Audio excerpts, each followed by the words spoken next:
소유주 입장에서 전세가 이제 펑크가 났잖아요. 패닉에 빠진 거죠. 팔아야 되는 거예요. 그러면 지금은 하락기잖아요. 역전세 압력이 더 심하겠죠. 근데 입주물량가 터지면 어떻게 돼요? 그러면 더블 역전세가 나겠네요, 진짜. 그렇죠. 근데 그걸 욕심내고 사가지고 한 사람이 망했어요. 그 사람을 구제해줘야 돼? 아니죠. 그 사람 때문에 버블이 생겼잖아요. 호갱이 되지 말아야죠. 쉬운 말로.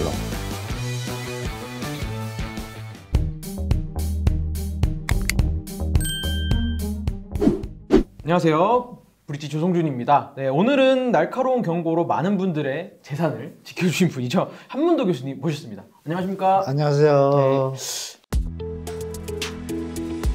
저희가 지난 7월, 작년 7월 말이죠. 네, 그때 네. 교수님을 모신 뒤에 6개월이 넘게 시간이 벌써 흘렀습니다. 그렇죠. 시간이 참 빨리 흘러가는데 그때 당시 출연하셨을 때 교수님께서 예언을 하셨죠. 이미 내려가고 있었고 더 내려갈 거다. 그렇게 해주셨는데 지난 6개월간의 시장 변화에 대해서 간단하게 한번 총평 부탁드리겠습니다. 6개월 동안에 급격하게 내려왔다고 느끼실 텐데 그게 왜냐하면 이미 2019년도에 이미 가격에 어떤 부담을 느끼는 임계점 신호들이 많았어요.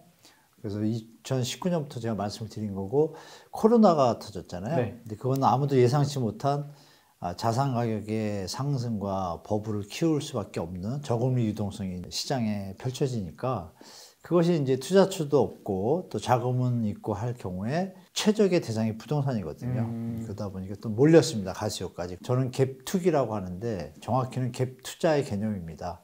근데 그것이 투자를 넘어서서 사회에 병폐를 일으킬 수준으로 갔기 때문에 투기가 되는 거죠. 그런 현상들이 가시효가 붙다 보니 실수요자들이 공포심과 불안감까지 가세하게 되면서 게다가 또 임대차 3법도 또 한몫했죠. 그쵸. 소유주들이 세입자한테 전가할 것이다 하면서 그 붐을 타고서 다 합쳐져서 결론적으로 과도한 자산 가격의 버블을 만들었죠. 그러다 보니까 미국에서 먼저 터졌고 그것이 우리나라에까지 이어져 왔는데 그 정도에 대해서 프라이스 리더들, 자산가들이 이미 움직이기 시작했고 그 다음에 이제 실수요자들도 부담 느끼는 가격을 넘어섰기 때문에 시장이 완전히 냉각 상태가 돼버렸죠. 그게 대한민국의 현재 시점이다라고 말씀드리겠습니다. 네, 말씀해주신 대로 냉각으로 6개월이 흘렀고 정부에서 이제 13 규제 완화책을 내놨잖아요. 근데 이 대책이 나온 지도 벌써 이제 한 달 정도 흘렀습니다. 이 규제 완화책 자체에 대해서 어떻게 보시는지 또 한 달이 지난 지금 규제가 효과가 있었다고 보시는지. 심리적으로는 있었지만 현실적으로는 전혀 없었다. 그 이유는 타임이 안 맞았습니다. 타이밍이.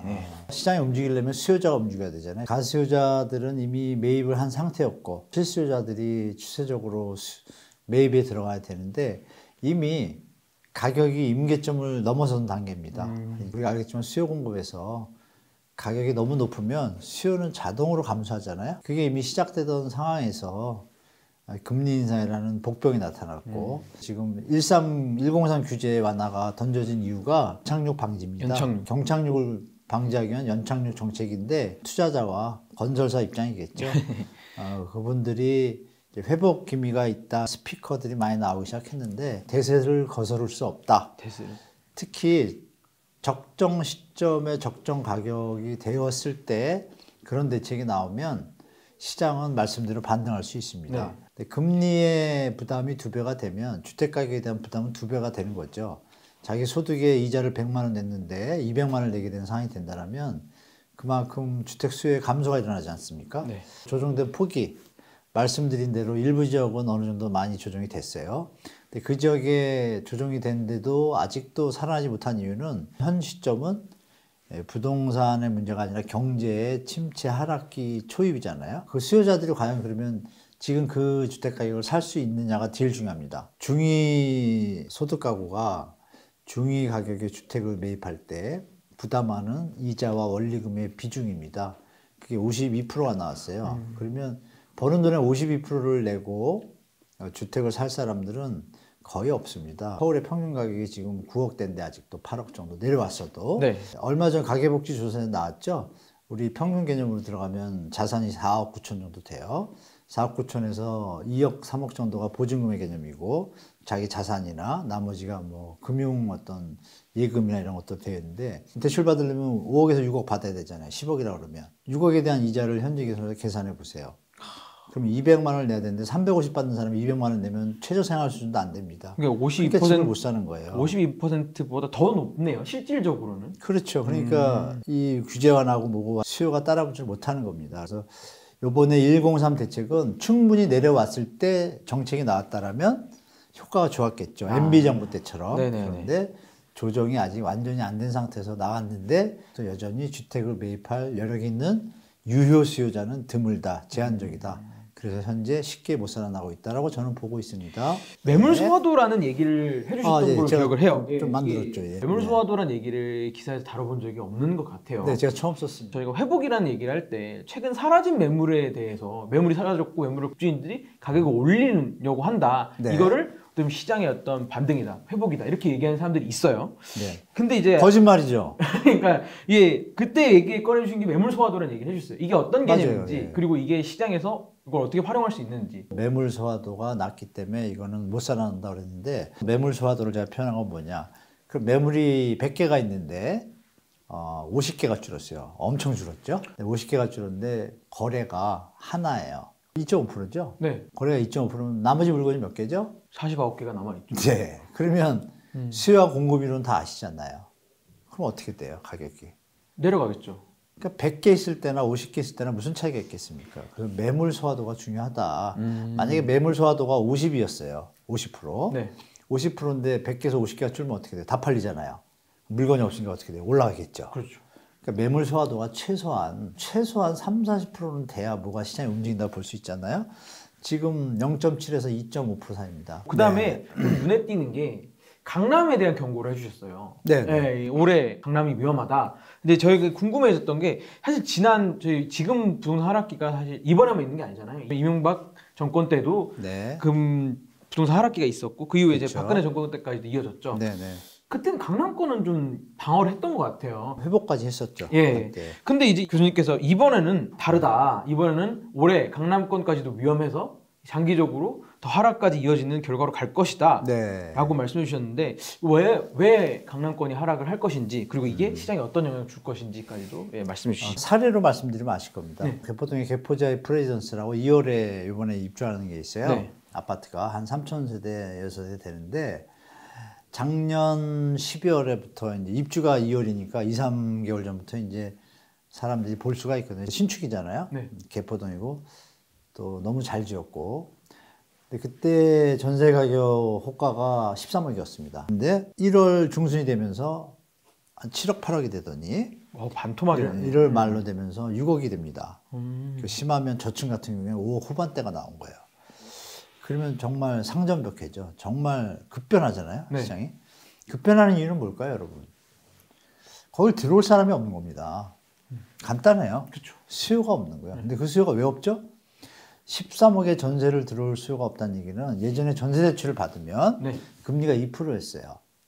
5억을 받으면 부담이 월 80밖에 안 됩니다. 원룸 사시는 분들 월세밖에 안 돼요. 그러니까 좋은 아파트 신축이니까 들어올 수 있죠. 그럼 자기 돈 5억 있으면 한 10억 되잖아요. 네. 여기 신축이니까 13억 부른 거예요.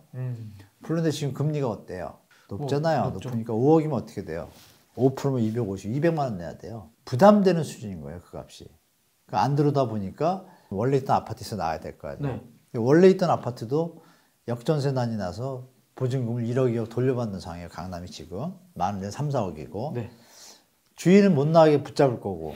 이러다 보면 그냥 머물게 돼요. 현재 살던 데서 이 입주 물량이 많아지니까 여기도 하방 압력을 받죠. 원래 있던 데는 더 받는 거죠. 역전세가 일어나고 있고.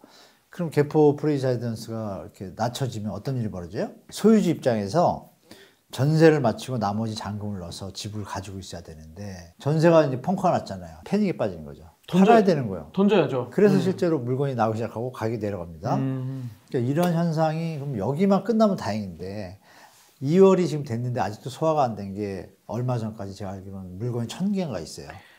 개포자의 프레지던스에만. 이 단지만. 네. 아. 어마어마한 물량이죠. 근데 중요한 건 이제 한 6월, 7월 되면 또 원베일리라는 그 단지가 또 몇천 세대가 나와요. 그렇죠. 서초동에.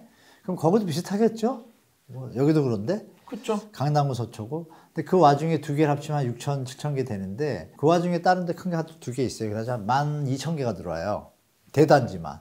그리고 소규모 단지 200세대, 300세대하고 뭐 도시형 생활주택 아파트, 신혼행복타운 이런 거 합치면 제가 한 달 전에 이걸 얘기를 했죠. 강남에 슈퍼 역전세가 날 수도 있다. 조심하라 그랬는데 2448세대예요.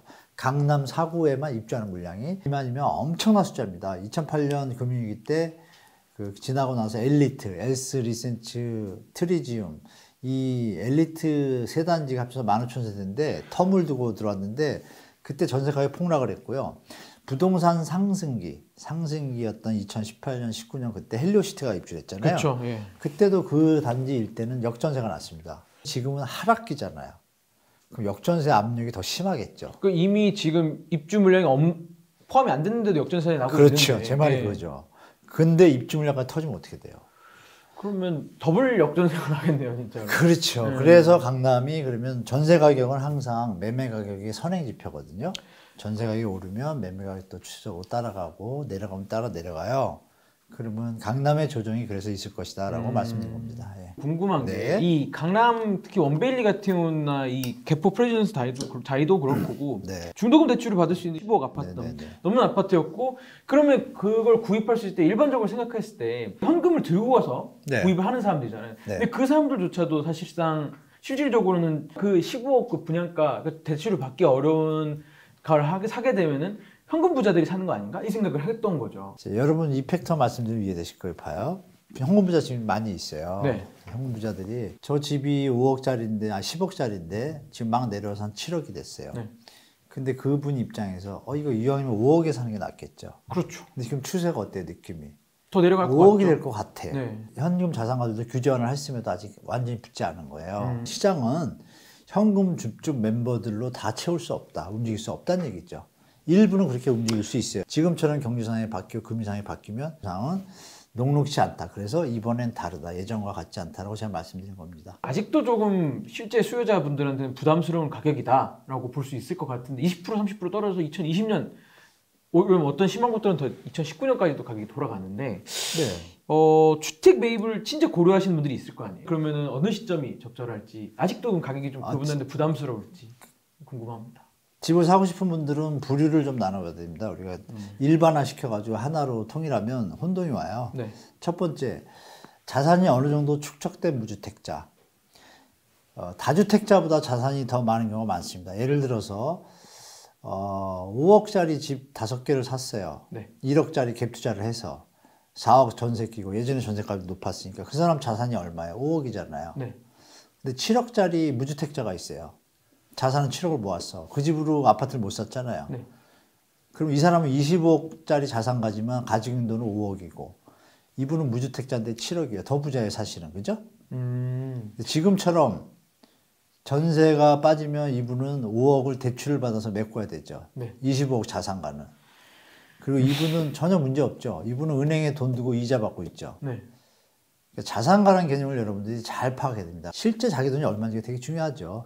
전세 끼고 대출 받고 다 남의 돈이잖아요. 그런 개념에서 금리가 내려간다 그러면 그때는 주택에 대해서 좀 쳐다봐야 되는데 일단 무주택자 입장에서 여러분 자산가 같은 무주택자가 있잖아요. 무주택 자산가들은 이렇게 말씀드릴게요. 지금 좀 내려왔잖아요. 네. 내려왔으니까 주택가격이 충분히 빠졌다고 생각되는 지역들이 계시는 분이라면 그러면 한 50% 내려왔다. 그러면 옆에 신축이 분양을 한다. 근데 그 가격이 비슷하다 시세하고 그러면 한 5%에서 15% 차이 나는 거잖아요. 그렇죠. 더 내려온다고 가정을 네. 해도 근데 신축이잖아요.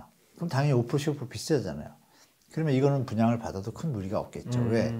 부동산은 하반기를 거쳐서 장기간 시간이 흐르면 다시 균형점을 맞이하게 되고 어느 시점에 가면 또 자산 버블이 일어나잖아요. 네.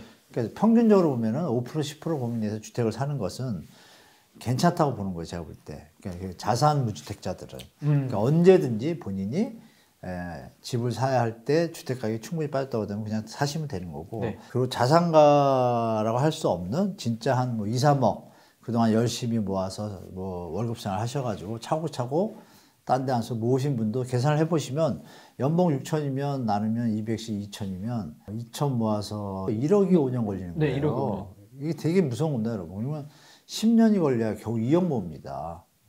그러면 그분들 대부분이 다 2억, 3억 수준이면 정말 잘못인 거예요. 현재 집값이 적정합니까? 그러면 주택가격 조정이 먼저 돼야지 움직이는데 이 자산가분들은 주택가격이 충분히 빠진다면 사는 게 최고의 시나리오죠. 주택가격이 안 빠졌다 했을 때는 정부가 그동안 이런 시기를 맞이해서 공공택지를 개발해서 일반 시세보다 저렴하게 분양하는 형태를 취하는 게 신도시 정책이잖아요. 네. 근데 이제 공공택지 확보가 많이 됐잖아요. 지금 서울로 말하면 128만 원 가까이 되는데 실제 3기 신도시 주위 따지면 한 80만 원 돼요. 자, 지금 인구 안 늘고 있죠. 줄었고 있죠, 오히려. 줄고 있죠, 도리어. 그런 와중에 지금 100만 원에 대한 택지가 어느 정도 확보가 돼 있고 보상도 3기 신도시 지금 거의 다 끝났어요. 네. 지을 수밖에 없어요. 나올 수밖에 없어요, 집이. 그러면 그 주택 분양가는 주택가격이 내려가면 신도시의 분양가격은 주위 시세의 80에서 60% 사이에서 결정됩니다. 최고 90%고. 그러면 주위 시세가 많이 내려왔으면 그건 더 싸겠죠. 근데 신축이죠. 대체제가 생겼죠. 그분들 입장에서 여력이 없지만 네. 그러니까 그런 집들은 정부가 또 정책자금 집단 대출을 도와주기 때문에 제가 볼 때는 그런 청약 전략을 먼저 세우고 두 번째는 이제 기존 주택이 충분히 빠졌다고 판단된다라면 네. 자기 재산에 자기 소득에 30에서 35%까지 부담할 수 있는 수준까지 가격이 맞춰지는 타입이 있잖아요. 내 소득의 30에서 40%를 부담했을 때 그 주택 가격이면 매수하셔도 된다라고 판단하시면 되겠습니다. 정부가 이제 급매물 출회를 막기 위해서 이제 다양한 정책을 펼치고 있습니다. 뭐 2.13 대책에도 있었고요. 실제 이제 이게 급매물 출회를 막는데 좀 도움이 될지. 네, 많이 됩니다. 많이 됨에도 불구하고 매물이 안 줄고 있다는 거는 특히 영끌을 포함한 주체들이 무리하게 투자한 분들은 버틸 수가 없는 거예요. 균형점인 주택을 부담하거나 매입할 수 있는 시기나 가격이 돼야 움직이는데 아직 거기에는 다다르기에는 좀 역부족인 거고 정책의 효과가 로버트 루카스의 합리적 기대 가설이라는 게 있어요. 네. 대중들이 암만 정책을 써도 그 정책을 안 따라갈 때는 시장 상황에 대한 정보를 보고 모든 대부분의 사람들이 공통된 의식을 갖고 한 방향으로 심리와 경제적인 행동이 벌어지는 걸 갖다가 이제 합리적 기대 가설이라고 그래요. 그 이론이 지금 딱 대한민국의 지금 현실을 말하고 있습니다. 그래서 암만 대책이 나오건 좋은 말이 나와도 힘을 크게 쓸 수가 없다라는 걸 말씀드리겠습니다. 미분양 물량이 이게 해소가 되지 않다 보니까 네. 정부가 직접 매입을 하기 시작했습니다. LH의 미분양 물량을 매입한 걸 대해서 혈세 낭비다 라고 좀 강하게 비판해 주셨어요. 어떤 부분이 좀 혈세 낭비라고 보실지. LH에 투입되는 자금의 대부분은 국토교통부가 위의 상위기관입니다. 그래서 위탁의 형태로 LH가 공공의 역할을 하고 있는데 거의 대부분의 돈은 국민의 세금이 대부분 투입이 됩니다. 그러면 잘 써야겠죠, 국민의 세금을. 네. 근데 LH의 그 사업 중에 매입 임대 사업이라는 게 있습니다. 기존 주택이든 미분양 주택이든 다 지어진 집을 사서 임대 사업을 하는 방식입니다. 도심 내에 역세권에 가까운 곳에 있는 곳에 기존 주택이나 다 지어진 주택을 매입하는 정책에 예산이 어느 정도 책정이 됐어요. 그럼 그 예산을 잘 쓰면 되겠죠. 네. 그러면 사업성과 뭐 방향성과 어떤 목적은 너무 좋은데 호갱이 되지 말아야죠. 쉬운 말로. 100원짜리 물건, 건물이 있는데 그것이 원가가 만약에 60원이라고 가정을 할게요. 그러면 이 주인이 그 물건을 팔다 못해가지고 원가라도 건져야겠어. 근데 원가 건지기 전에 그래서 한 20% 할인해서 분양해보자 하고 있는 물건이 있다고 가정할게요. 근데 그거를 그냥 사줘요. 그럼 기다리면 당연히 더 싸게 팔 건데 그걸 왜 사주죠? 근데 이게 그 기다리는 기간 동안에 네. 금융비용이나 이런 것들을. 그러니까 힘들어지면 무너지면 어떻게 돼요? 더 싸게 나올 거 아니에요. 근데 그럼 LH 입장에 더 싸게 사는 게 당연한 거 아니에요? 무너지게 되면은 근데 네. 이게 어쨌든 그 여파가 사업장에만 있는 게 아니라 다른 부분에서 날 수 있다고 볼 그렇게 수 있는 하시면 안 거니까. 되죠. 대한민국이 2008년도에 종합건설 회사가 117개가 1년 사이에 네. 부도가 나고 전문건설 회사 한 248개가 부도가 났어요. 대한민국 어때요? 잘 살고 있잖아요. 뭐가 문제인데. 건설 사업이 부동산 상승기에 건설업이 돈이 된다고 하니까 좀 심한 말로 해가지고 뭐 개똥이 소똥이 말똥이 다 붙어가지고 돈 좀 벌겠다고 과도하게 비싸게 땅을 사가지고 과도하게 수익을 올려가지고 하다 보면 지금처럼 일이 벌어졌잖아요. 그러면 당연히 정리가 돼야죠. 건설업자, 시행자 사장님들이 그분들이 막 과도한 수익을 상승기에 올리려고 땅을 비싸도 살 수가 있잖아요. 왜? 분양가를 높이면 되니까. 그렇죠. 그러다 보니까 땅값이 많이 올랐어요. 그럼 당연히 주택가격이 오르죠.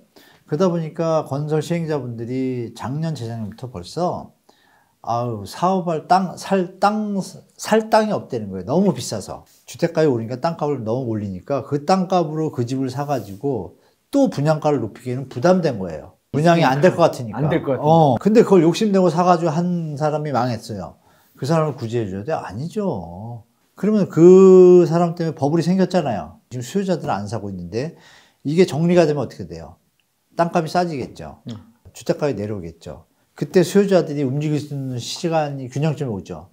그때부터 다시 가면 되잖아요. 근데 무슨 나라가 망한다고 자꾸 협박을 하고요, 국민들을. 전혀 대한민국 문제 없습니다. 과대 해석하면 어떤 일이 벌어지냐. 주택가격 거품이 조정이 안 되고 그분들은 손해 안 보고 돈 벌 때는 자기 다 챙겨가고 손해는 누가 봐요? 국민들만 보잖아요.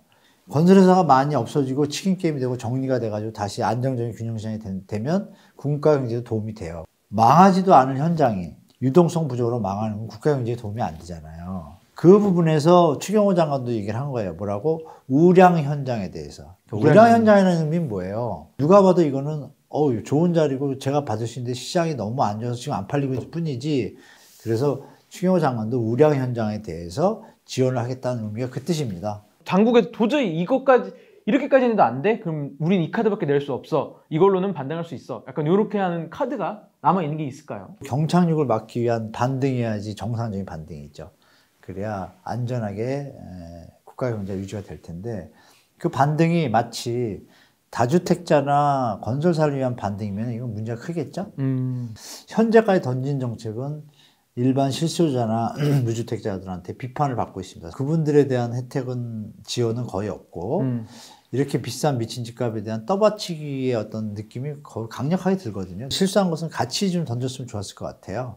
지원책도 필요하잖아요, 사실. 너무 갑자기 급격하게 경착륙으로 문제가 생기면 다 피곤하고 힘들어지니까. 특례보금자리로는 단 정책 지원 정책은 참 괜찮은 정책입니다. 다만 이제 그 혜택이 무주택자 전용이었는데 원래 이게 좀 확대 해석돼 가지고 그러니까 미리 투자한 분들 중에 영끌하시거나 부담 느끼는 분들에 대해서 대환대출을 적용한다는 얘기는 금리 이자 부담을 낮춰주는 거잖아요. 근데 그런 부분에서 만약에 할 때 전세자금 대출을 대환대출 못하는 부류도 계세요. 그분들도 지금 고금리에 허덕이는데 누가 더 약자인가요? 그러면 그분들에 대한 혜택도 같이 던졌더라면 국민들이 박수를 쳤을 것 같아요.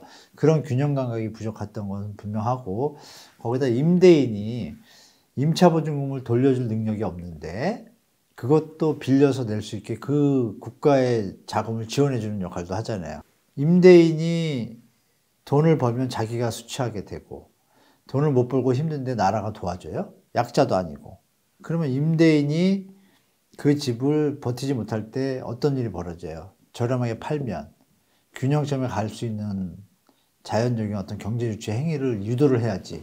그러니까 이런 부분에서 조금 아쉽다는 마음이 들고 정책 중에서 이제 여러 가지 남은 것 중에 정상화를 위한 반등을 위한 정책을 써야겠죠. 쓸 수 있는 정책이 토지거래 허가를 일단 풀어주는 게 있고요. 서민 위주 정책, 무주택자가 살아나야지 정상적인 시장이 되니까 그쪽을 지원해야 되는데 그 전통적으로 써왔던 게 이제 토지거래 허가를 풀면 부산, 대구 이런 데 어떤 자산가들이 투자의 욕구가 생기게 됩니다. 왜 거주를 안 해도 되고 투자가 되거든요. 그러면 집값을 받쳐주는 역할은 충분히 합니다. 그래서 연착 효과가 있는 건 분명하고 그리고 이제 양도세 일시적 감면제도라는 게 있어요.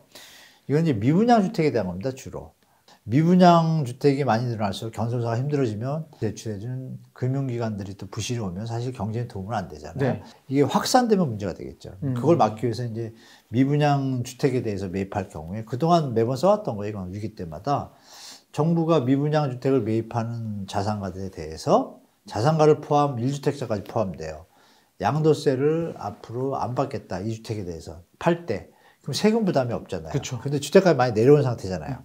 그러면 투자를 하게 되는 분이거나 실수요자 입장에서 실수요자 플러스 투자의 개념이 성립이 되니까 수요가 늘어나게 되죠. 그러면 이거는 미분양분 해소도 되고 주택가격에 대해서 저렴하게 매입할 수 있는 기회가 동시에 존재하니까 이거는 대책으로서 좀 유용해요. 결론은 양도세 일시적 한시적 감면하고 말씀드린 토지거래허가 푸는 거하고 그 가이드만 잘 지킨다라면 제가 볼 때는 충분히 위기를 잘 극복하리라 보고 올해 하반기에 이제 금리 인상이 둔화할 수 있다. 혹은 네네. 뭐 일부 인하될 수도 있다 이런 얘기들 나오고 네네. 있고 얼마 전에도 이제 예대 금리가 일부 인하되기도 했습니다. 네. 네.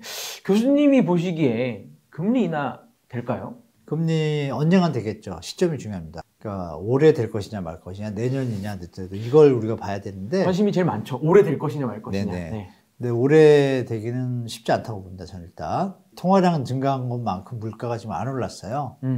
그러면 결국 통화량의 증가는 물가에 결국 반영이 되거든요. 네. 위드 코로나가 되고 나니까 시장에 이제 녹아들기 시작합니다. 그러니까 물가가 오르기 시작하는 거죠. 네. 물가가 오르게 되면 어떤 일이 벌어지냐면 중앙은행은 금리를 낮춰야만 물가 폭등으로 인해서 벌어지는 경제 문제를 사전에 막을 수가 있어요.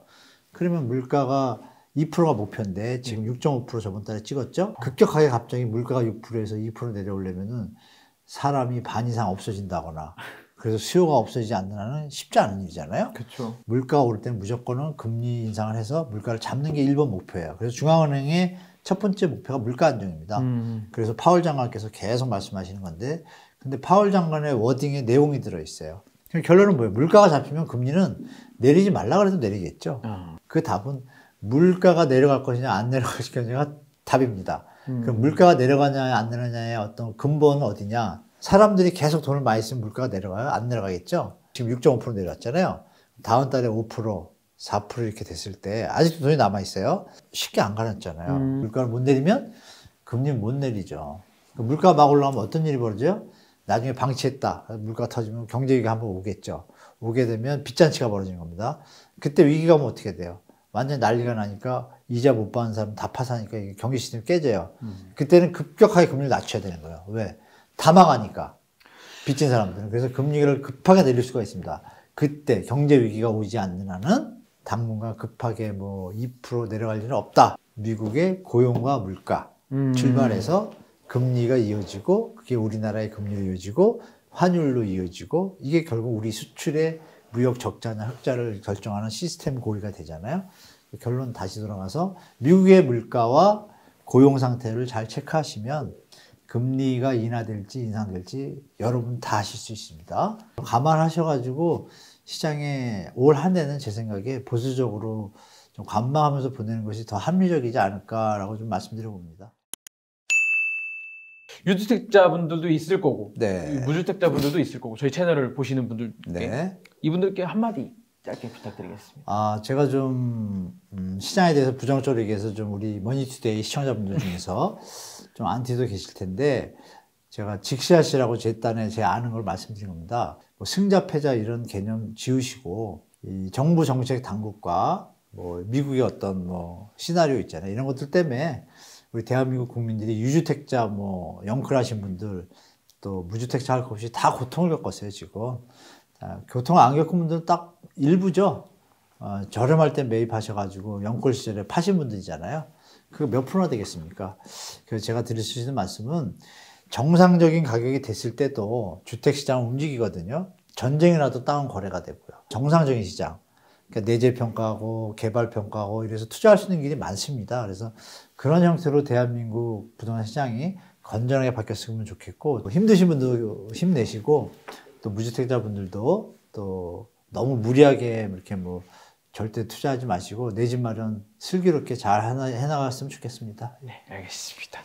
저희 마무리하도록 하겠습니다. 네, 지금까지 한문도 교수님이셨습니다. 네. 감사합니다. 네.